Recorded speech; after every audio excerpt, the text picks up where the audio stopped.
Everyone's hyping up Lovable, Replit, and Bolt for AI coding, but I learned the hard way that they'll never scale a business. I'm going to show you why terminal-based AI agents like Claude Code have changed everything for developers and why those browser-based tools are already obsolete for serious builders, especially those looking to scale a business. Over the last year, I've tested every major vibe coding tool, from Lovable to Google AI Studio, you name it, I've tried it just to see what they were all about. But today I want to show you exactly why giving your AI agents terminal access is critical. Like, it opens a whole new world up. Let's dive right into it. Okay, before I pull up Claude Code, I just kind of want to contrast the difference between these browser-based AIs and what you can do with Claude Code, right? Or in any AI in your terminal. So essentially, you're in a sandbox environment when you're using a browser-based one. You're limited to web-based actions, like you can't actually see your file system. The AI agent can't see your file system. It can't run system commands. Like, you're just locked into their ecosystem, right? It can't see every single thing you have on your computer. It can't reference other projects. You can't clone something from GitHub and then have it immediately reference it or just copy something over. Like, when you give it the terminal access, right, now you're giving it full system access so it can do anything that you can do manually. Like, I want to stress that once you give an AI agent access to your terminal, it can do anything that you can do with a computer and probably more.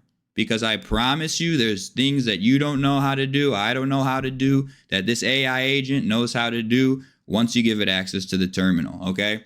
So I'm talking real file system manipulation. It can execute commands. It can help you write shell scripts and like actually run them to make sure the shell script works. So basically, if you need a script, like you don't want to build a whole web app and you do a shell script, which actually I'll just show you that real quick. All right, so here we are. We got a terminal window now. I'm gonna have Claude Code help me make images for these blog posts, right? And then upload them. But we're going to do it as a shell script because it's going to be something I need to do every time a new blog post comes. And let's just say I don't want to add it as an automation or host it anywhere. You know, I make the blog post and then I just need an image generated or something for it, right? This is an example, but it'll be a good one to show you guys. So let's dive right into it. I'm going to open VS Code for an easier viewing experience. I'm gonna open, okay, come on. I'm gonna open Claude here. There he is. And what we're gonna do is I'm gonna say, so, all right, I wanna create a script that allows us to generate an image for a blog post that's on the website already, right? So it should pull the latest blog posts or a blog post that doesn't have an image. And then from there, it needs to call the FAL AI API endpoint for the Google image generation nano banana model. And then I want it to upload that image to the blog post and publish the changes properly for an MDX type blog post. All right, so that was me just using Whisper Flow to talk into the mic here. What's Whisper Flow, you ask? If I'll leave a link in the description, but it allows you to just talk like that into your mic. Actually, it doesn't even need to do that. So I'm just gonna let it be. It should know what I'm asking, but we're gonna go into plan mode just in case and send it off so that it can make a quick plan for this to happen. Because it might have some questions, because that was a mess of a prompt, you know? I mean, I'm getting used to these live recordings, like on the spot thing, right? So just give me a little grace, please. But I'll be back once Claude's done generating this script so that everything can happen, right? Oh, and I guess if you were just generating this script and you didn't already have a API key in the project, so FAL AI, FAL AI here, what that is it's like a place where all these different video and image models are together, right? So I know it can use that API key, but you could just have fed it to that in the prompt, and it will do the same thing, right? I just knew it was already in the project. Trying to save a little time for the video. If you have any questions, leave them in the comments. I'm happy to answer those. But I'll be back once it spits out the plan. All right, so before we proceed, it's asking me a few questions, and so I went and pulled the specific model, like a link to it, so I can answer that one. Storage. Yep, you can just save local. Yep, use OpenAI to create an optimal image prompt. And boom, submit the answer. So now Claude Code is going to go off and build things for me. And again, it's going to be a script on my computer. So other than the AI costs, it would, like, if you were doing a script, there are free scripts you can run is what I'm trying to say, right? So you could do a FFmpeg script. You could do one where it where you get a photo and a watermark, and you take a whole folder of like real estate photos and you put the agent's watermark or the brokerage's watermark on 100 photos at once. You could do a script for that. There's a ton of options. And then also, I just want to, I guess while I'm here, we'll get into that after this because it just finished. So let's see what we got here. So basically, generate images for all blog posts right here for a specific blog post with a slug. So we just put a little flags at the end, right? Sorry, it's down low, but I don't know how else to showcase this. Let me see here. Let me zoom out maybe. Yeah, and then we'll just do like that maybe. Okay, so let's see here. So that's the idea. Okay, we're good with that. Do we like to proceed? Yeah, it's good exactly how it is because it's going to skip the ones that have images, log and continue individual posts, so I can do all or one at a time. That's pretty cool. Yeah, you just put the slug after and then boom. But basically it's telling you already how to use it. So then all you would really do is just paste the script right in here. So once it's done, I can just copy that, paste it in here. Oh, boom. And then once it's done, I'll send it off and we'll be ready to go. So I'll be back once it's done creating the script. Oh, actually, before I go, let's try this. Once you're done creating, test it with the latest blog post only. So pull the slug from the latest published post. I guess I could have talked that again. Oh well. So yeah, we'll have it, test it once it's done, and I'll be back once it's testing it maybe. All right, so it just passed the build successfully. It ended up making a TypeScript script instead of a shell command script, which is, you know, it's fine. It's going to do this, serve the same purpose. I type a command in the terminal and boom, it does a magic, right? A bunch of code executes and actions are taken for me automatically. So that's really what the goal of it is. So either one's fine. I guess I just should have been more specific in the prompt to say a shell script because there's other scripts in this project. So my mistake. Oh well. Anyways, we'll be just fine. So it looks like it's processing and it's going to go into public/blog. So it'll come over here in a minute. So we'll wait for that to show its face. There it is. And look at that. I did nothing.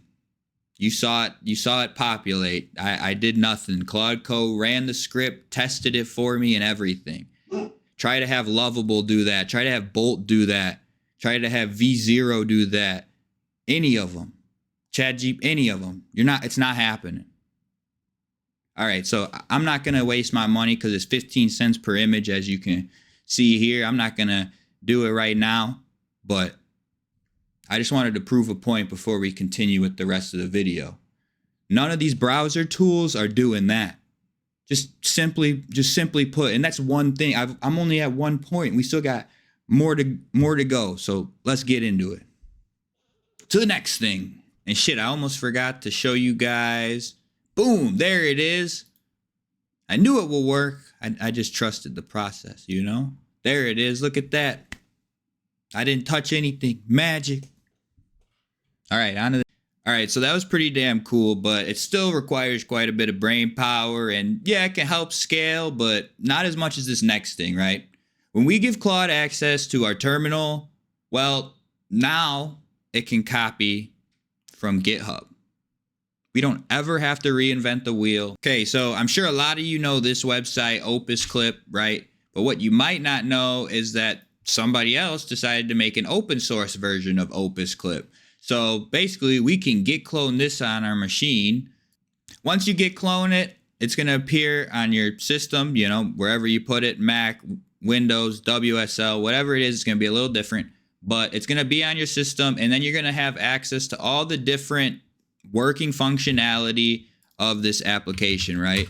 So if I open up Claude and I copy the path of this, and then I tell Claude, look into Boom. I want to build a project to auto edit my own videos, adding captions automatically. What can we take from this project? That could be just one thing, right? There's no reason for us to even do any of it yet. I'm just gonna have Claude look into it. Oh, let me zoom back out here. And maybe, what do I do? Pull this up. There we go.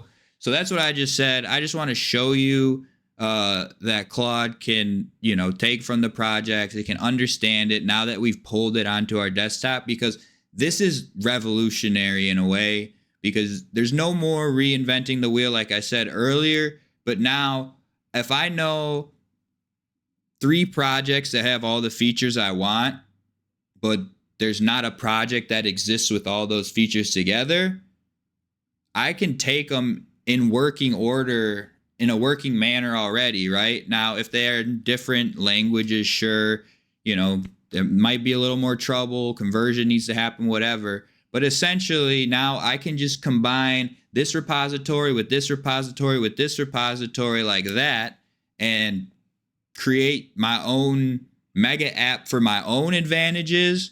I can create a new unique SaaS product, web app, iPhone app, whatever, right? Maybe there's something that only exists on the internet and you want to make it proprietary on a phone. I don't know. There's millions of use cases. Like, there's so many use cases. So basically, you can see here, it's going to figure out what we can learn from it. Yeah, but I want you to see what you can take, not just learn. LOL. Right? You can just be straight up about it. There's no reason to, like, BS. If you want it to take something, just tell it to take the working code or take this functionality from the project. And I know this seems like scummy or whatever. Trust me, I was, you know, when I first got into software, I was confused too.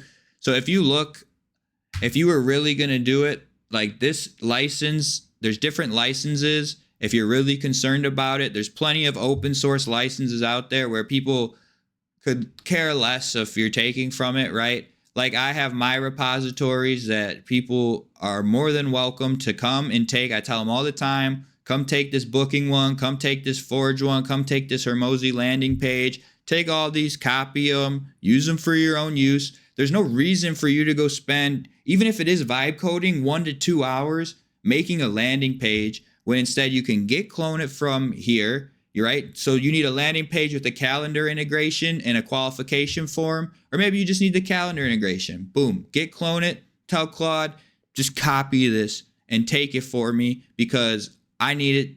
And then once you have it copied, boom, switch it over with your copy, your videos, whatever else, right? Your qualification steps. So this guy's still going here. So here we go.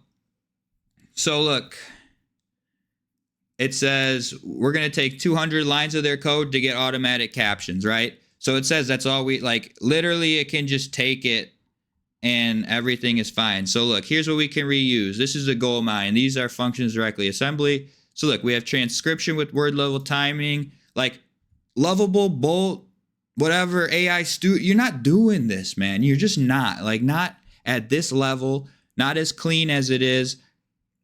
Just trust me. If you want to actually scale a business using agentic AI, this is the key. Like, I don't know. I'm giving the sauce right here. So I hope you're enjoying. But it would, like, we would be so far down. Like, look, oh, look, YouTube download if needed.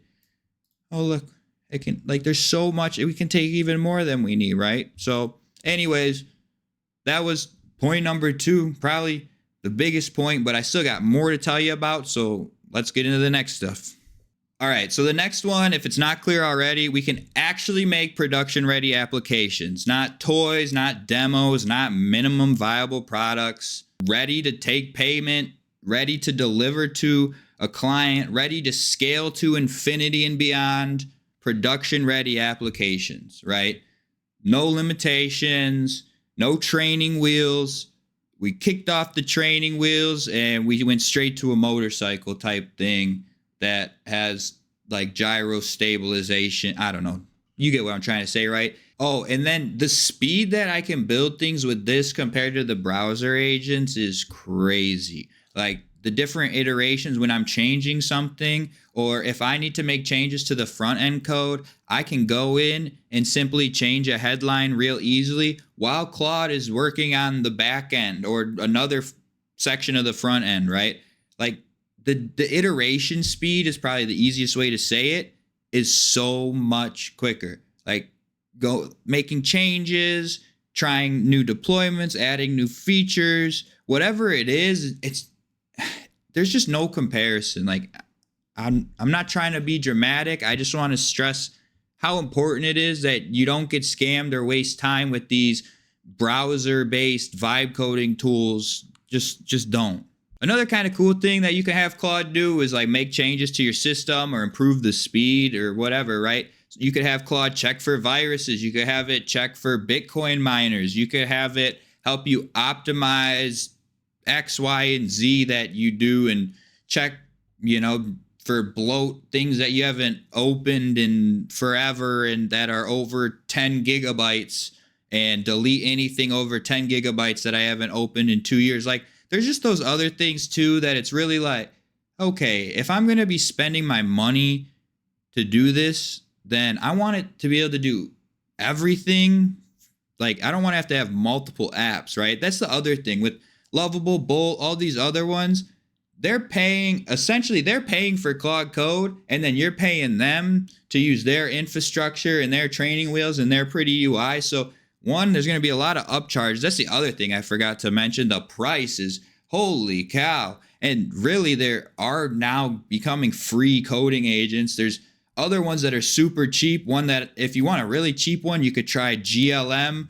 They just released 4.7, which is, I think, better than Sonnet 4.5, a little worse than Opus. So it's like just right up there. It's incredible still.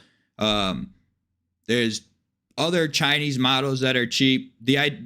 The point is, you can save a ton of money and you can scale to infinity, where with these browser-based tools, you're going to be spending an arm and a leg, like burning a hole through your wallet, and you still have training wheels on. You can't go to production, or if you go to production, you can't scale easily. Just trust me on this, okay? Make the switch if you haven't. Yeah, that's the biggest thing that's holding people back, is getting told false lies on YouTube, I feel like, in this space. Because Everybody and their mother is making a video. I don't know if they got paid to do it or what, about, oh, look, I'm combining my N8N workflow with my Lovable and I'm making this cool app. And it's like, bro, one, you just spent how much money to write that? And then two, is it even production ready? And three, it looks like vibe coded slop. And four, okay, I'm done. I don't want to be mean. So anyways, I'm Nolan. If you want to build real business tools with AI, then you need tools without training wheels, and you need to get off the browser-based Lovables, Bolts, and everything else of the world, because you're just going to be left in the dust. I'm sorry to say it. If you really want to learn how to build specifically with this, there's a link to Ken's school community. I'm in it. Trust me.